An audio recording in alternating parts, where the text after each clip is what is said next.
भारत के लिए और भारत के नागरिकों के लिए और पीड़ित और वंचित लोगों के लिए एक ऐतिहासिक दिन है। आज के दिन भारत का संविधान लागू हुआ और तमाम संविधान सभा के सदस्यों ने काम किया, जिनकी संख्या 256 के आसपास थी। किंतु इस संविधान को बनाने के लिए सिर्फ बाबा साहब डॉक्टर अंबेडकर ने पूरा जीवन और पूरा समय रात दिन लगाया, क्योंकि उन्हें उन कमज़ोर वर्गों, वंचित और पीड़ित लोगों की समस्याओं का निराकरण करना था। इसलिए बाबा साहब ने सबसे पहले भारत के संविधान में एक प्रस्तावना लिखी और उस प्रस्तावना में लिखा कि हम लोकतांत्रिक, समाजवादी, आर्थिक, राजनीतिक पिछड़ापन को दूर करने के लिए इस संविधान को देश के लोगों को समर्पित कर रहे हैं। कितनी बड़ी बात थी। फिर इसके बाद उन्होंने इस देश के नागरिकों को मौलिक अधिकार दिए। कुछ लोगों को मौलिक अधिकार धार्मिक रूप से प्रदत्त थे और वो धार्मिक रूप से कुछ भी कर सकते थे। वो बलात्कार करते थे, बलात्कार करने से छूट थी। किसी की हत्या कर देते थे, हत्या करने से छूट थी। इसलिए बाबा साहब ने इन सारी चीज़ों को सोचा और समझा, इसलिए उन्होंने मौलिक अधिकार दिए। और उस मौलिक अधिकार में आपको सबसे बड़ा अधिकार है बोलने का अधिकार, वाक और अभिव्यक्ति की स्वतंत्रता, जो अनुच्छेद 19 के खंड 1 में वर्णित है कि आपको बोलने का अधिकार है। किंतु कुछ गणनायकों ने इस देश में संसाधनों में कब्जा किए पूंजीवादी व्यवस्था के लोगों ने उसमें कुछ संशोधन किया कि उसके लिए आपको परमिशन लेनी पड़ेगी, तब बोल सकते हो। मजिस्ट्रेट परमिशन देगा तो आप टेंट पंडाल लगाओगे, वहाँ बैठोगे। किंतु मैं इतना जानता हूँ कि इस देश का जो हमारा संविधान है, उस संविधान के अंतर्गत आपको जरूरी नहीं है कि परमिशन की ज़रूरत हो। परमिशन लें, संवैधानिक नियमों का पालन करें, किंतु जब हमें कोई परमिशन ना दे और किसी कारणवश हमारी वाक और अभिव्यक्ति की स्वतंत्रता को छीने, तो हमें उसके लिए अपनी जान की बाजी लगा देना चाहिए और अपनी बात को लोगों तक भेजने का काम करना चाहिए। क्योंकि आपके अधिकार तभी सुरक्षित हैं जब आपके मौलिक अधिकार सुरक्षित हैं। संपत्ति का अधिकार है, यदि आपकी संपत्ति को कोई छीनता है तो उसके लिए आपको लड़ाई लड़ना है। संपत्ति मतलब चल अचल, संपत्ति से है, जमीन, पैसा, कुछ भी है। किंतु आज के परिवेश में पूंजीवादी व्यवस्था के लोग काबिज हैं, आपके उद्योग धंधों में काबिज हैं और आपको एक लेबर क्लास बना दिया है। और लेबर क्लास बनाने के बाद जो मिनिमम वेजेज है, न्यूनतम मजदूरी, उसका एक एक्ट बना हुआ है और तमाम मान्यता प्राप्त श्रम संगठन, इस देश के 10 मान्यता प्राप्त श्रम संगठन जो भारत सरकार ने उनको मान्यता दी है, वो लोग उसमें मेंबर हैं और बैठते हैं। और जितने भी बैठते हैं सब पूंजीवादी व्यवस्था के पोषक हैं और निर्बल, गरीब, वंचित लोगों की कम्युनिटी से नहीं आते हैं, वो उनकी कम्युनिटी से नहीं आते हैं। जब वो आपकी उस कम्युनिटी से नहीं आते हैं तो आपके हक अधिकारों के लिए क्यों लड़ेंगे? कितने मजदूर संगठन हैं, लाल झंडा, पीला झंडा, भाजपा का संगठन, कांग्रेस का संगठन और बीजेपी का संगठन, सबके संगठन, किंतु इन संगठनों ने देश के अंदर न्यूनतम मजदूरी निर्धारित नहीं कर पाए। कागज में कर दिया, किंतु आप किसी मिल और कारखाने में जाएंगे तो आपको न्यूनतम मजदूरी जो निर्धारित है वो नहीं मिलती। एक सरकारी जो गवर्नमेंट एम्प्लॉय है उसको भी उतनी ही मजदूरी मिलती है जितनी आपको किसी मिल में काम करने वाले व्यक्ति को मिलती है। 571 रुपये प्रतिदिन के हिसाब से मजदूरी है, न्यूनतम मजदूरी। और 3 तरह के वर्कर होते हैं, semi skilled, skilled, high skilled, और तीनों की मजदूरी अलग अलग होती है। तो जो सेमी स्किल्ड है उसकी 571 है, जो हाई स्किल्ड है उसकी 660 है, और जो हाईली स्किल्ड है उसकी 800 के अधिक आसपास न्यूनतम मजदूरी। क्या मिलता है? नहीं मिलता है। सेमी स्किल्ड की मजदूरी दी जाती है और वो भी कम दी जाती है।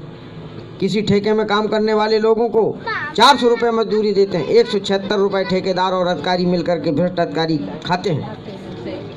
आप लोगों का आंदोलन श्रमिक आंदोलन होना चाहिए, क्योंकि बाबा साहब डॉक्टर अंबेडकर ने श्रमिक, इनको हम मजदूर कहते हैं, और एक खेती में काम करने वाले किसान, सिर्फ 2 लोगों के लिए उन्होंने काम किया। और पूरे देश के जो पीड़ित लोग हैं ये 2 ही वर्गों के लोग हैं, बकाया वर्गों के लोग पीड़ित नहीं हैं, एक किसान और दूसरा मजदूर। इसलिए आप लोगों को आगे आने वाले चरण में मैं चाहूँगा कि आप एक ट्रेड यूनियन बनाएं। रजिस्ट्रेशन यही होगा, मैं करता हूँ, आप लोग प्रयास करिए। एक मीटिंग रखिए मेरे आवास में। अब मीटिंग इधर उधर मत रखिए, मीटिंग एक अच्छे जगह पर रखिए। कार्यकर्ता ट्रेंड होने चाहिए, और कार्यकर्ताओं को कैसे काम करना है ये मैं बताता हूँ। आपको चल के जाने की जरूरत नहीं, ये पूंजीपत आपके घर आएंगे, ये मैं वादा करता हूँ।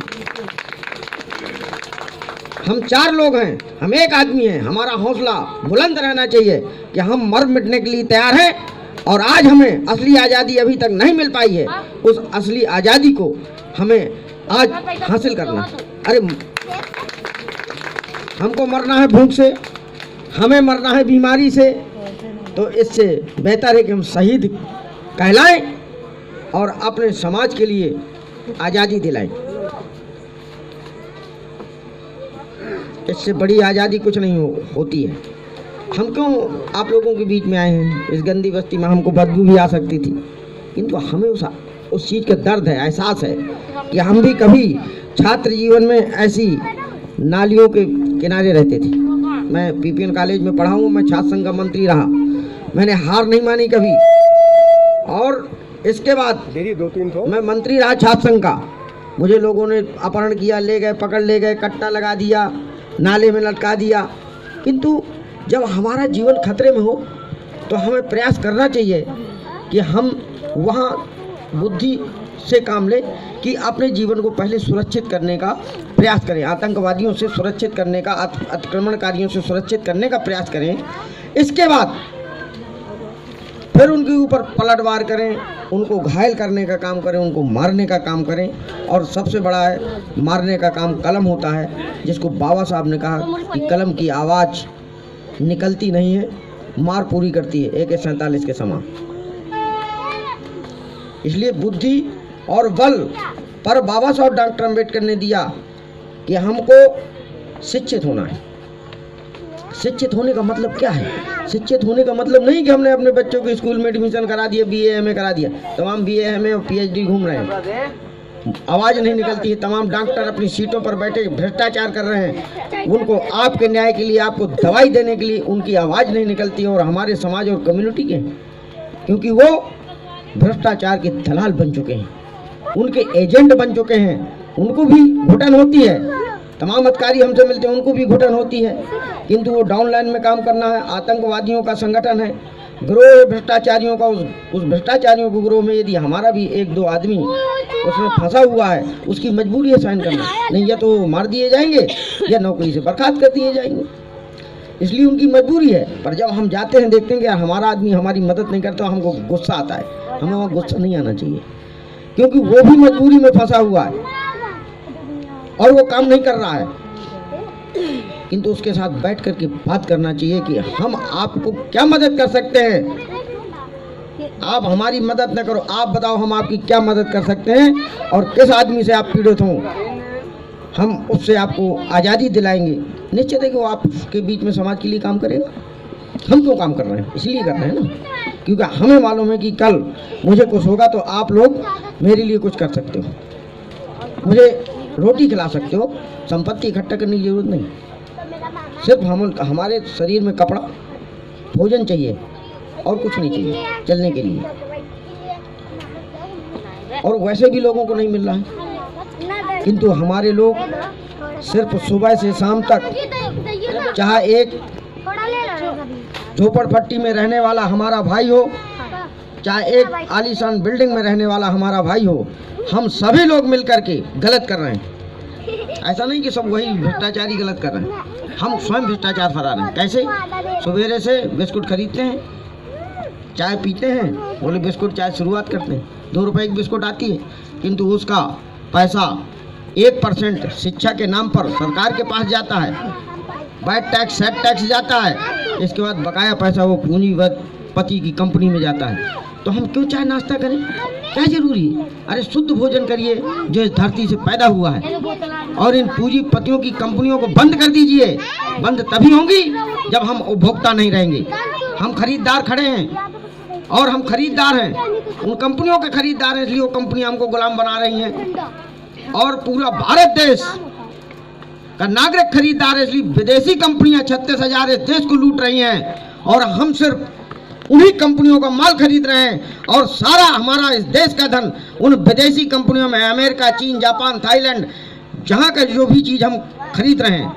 तो हमारा पूरा देश उपभोक्तावादी है, हमारे देश की आबादी करोड़ों है, इसलिए पूरे विश्व का आबादी का 1/4 हिस्सा हमारा देश ही अकेले है, बकाया वो लोग हैं। तो वो जानते हैं, पूरी कंपनियां, पूरा देश जानता है, किसी की आबादी 10 लाख है, किसी की 15 लाख अमेरिका की, वो जानता है उसका सामान कौन बेचेगा, कौन खरीदेगा, उनकी कंपनियां तो बंद हो जाएंगी ना। हम खरीद रहे हैं, इसलिए अमेरिका की कंपनी चल रही है, इसलिए अमेरिका का डॉलर बढ़ रहा है, और हमारा रुपया कमजोर हो रहा है, हमारा रुपया कमजोर हो रहा है। नेता नहीं बताएगा कि हम कमजोर कर रहे हैं अपने रुपया को। क्यों? क्योंकि इस देश के मजदूरों और खेती करने वाले किसानों, दोनों वर्गों को हमें कमजोर करना है, और वो तभी कमजोर होगा जब उसको हम लत लगा देंगे, खाने की लत, पीने की लत, पहनने की लत, शान शौकत करने की लत, डुप्लीकेट करने की लत लगा देंगे, तो ये आदमी अपने आप कमजोर हो जाएंगे। भाई आपके पास कोई दुकान है, आपके पास कोई नहीं है, किंतु इसके पहले किसान बैल पालता था, गाय पालती थी, दूध मिलता था, पीता था, हित पुष्ट रहता था, बैलगाड़ी से चलता था, बारात बैलगाड़ी से जाती थी। आज किस चीज़ से जा रही है? बस से, हवाई जहाज से, रेल से जा रही हैं। और आपका पैसा कहाँ जा रहा है? आपका पैसा तो वहीं जा रहा है ना, क्योंकि आप खरीद नहीं सकते हो। बस जो खरीदेगा उसके पास आपका पैसा जाएगा। आप तो खड़े हो ना उसकी दुकान और गिड़गिड़ा रहे हो, वो करेक्ट, हमारी खाली नहीं। फिर हम किसी नेता के पास जाके सिफारिश लगाते हैं, भैया गाड़ी बुक करवा दो, हमारे लौंडुआ की शादी हो रही है, वो बारात जानी है। तो ये क्या हुआ? हम क्यों गए उसके सिफारिश के लिए? अरे पैदल जाओ, पैदल बारातें करो, कोई जरूरी थोड़ी अमेरिका में शादी करो। अरे आस पास पड़ोस में करो। व्यक्ति योग्य होना चाहिए और समझदार होना चाहिए। शिक्षित होने का मतलब सिर्फ पढ़ाई करना नहीं है। शिक्षित होने का मतलब है कि आपको जागरूक होना है, आपको ये समझना है कि हमारा शोषण कहाँ से हो रहा है। हम कोई सामान, कुर्ता खरीदते हैं, जो भी खरीदते हैं, सामान खरीदने के लिए टैक्स तो लगता है, और वो कंपनी का पैसा कंपनी में जाता है, और वो हमारे भाइयों को मजदूर बनाए, उनकी मजदूरी कम देता है। इसलिए हमारा आंदोलन मजदूरों के लिए होना चाहिए। और आप लोगों को चाहिए कि आने वाले समय में कुछ कैडर लीजिए। मेरे आवास में जगह है पूरी पर्याप्त। सैनिक कॉलोनी में आवास सरकारी है, वहाँ बैठ सकते हैं, उठ सकते हैं। और जो लीडर हैं हमारी विधानसभा पदाधिकारी, पहले नंबर पर हम उनको ट्रेन करेंगे, और जब वो ट्रेंड होंगे 10-15 लोग वो ट्रेंड हो जाएंगे, तो अगले क्रम में वो खुद अलग अलग जगहों में वो काम करेंगे। आपको स्किल्ड होना है, आपको काम करना है, क्योंकि हमें भी दर्द है। ठीक है, महोबा में हमने एक कार्यालय भी बना रखा है, भी बनाया है, खुद पैसे से अपने गांव में बनाया, क्योंकि मुझे शहरों में नहीं बनाना है। शहर में हाउस टैक्स नहीं देना है, सीवर टैक्स नहीं देना है, वाटर टैक्स नहीं देना है, इसलिए मैंने गांव में कहा। और गांव को सबल करो, ये गंदगी अपने आप दूर हो जाएगी। लोग माइग्रेट करके यहाँ आते हैं। यदि गांव में छोटे छोटे कुटीर उद्योग खुल जाए, और हम कपड़ा खरीदते हैं, हम हैंडलूम की ट्रेनिंग करें, कपास को उगाएं, खेती कपास की होती है, कपास से सूत बनता है। तो यदि छोटी छोटी गांव में एक एक कंपनी एक अलग अलग प्रोडक्ट की कर लें, जो खेती से उत्पादन होता है, तो मैं ये निश्चित जानता हूँ कि आपको जितनी मेहनत करोगे उतनी मेहनत से 3 गुना तेजी से आपको सफलता मिलेगी, 3 गुना तेजी से सफलता मिलेगी। इसलिए मैं चाहता हूँ कि मैं लोगों को ट्रेंड करूँ, महिलाओं को ट्रेंड होना चाहिए, क्योंकि सबसे बड़ा पिछड़ापन महिलाओं में है। और वो महिलाओं में पिछड़ापन होने का मुख्य कारण है धार्मिक आधार। किसी का भी कोई धर्म हो, किसी के धर्म का विरोध नहीं करते, किंतु धार्मिक आधार में और धार्मिक आक्रामकता इतनी बढ़ गई है कि भारतीय संविधान को लोग विलुप्त करने में लग गए हैं। यदि भारत का संविधान कहता है कि ये हत्या करने से 302 का मुकदमा लग जाएगा, जानता है, तब भी धर्म के लिए कहेगा नहीं, हत्या का मुकदमा ला ले, चाहे लूट का गोली चलानी है। तो धार्मिक उन्माद, धार्मिक आक्रामकता, ये हमारे लिए निहात मजबूरी का विषय है। तो आप लोग काम कर रहे हैं, मैं यहाँ आकर के देखने से मुझे अच्छा लगा कि आप लोगों के अंदर कुछ जागरूकता है, और उस जागरूकता और साहस को आगे बढ़ाने के लिए हम आपका तन मन धन से जो भी सहयोग होगा, हम तत्परता के साथ पूरे देश के अंदर करेंगे। इन्हीं शब्दों के साथ जय संविधान, जय बाबा साहब, जय मूल निवासी।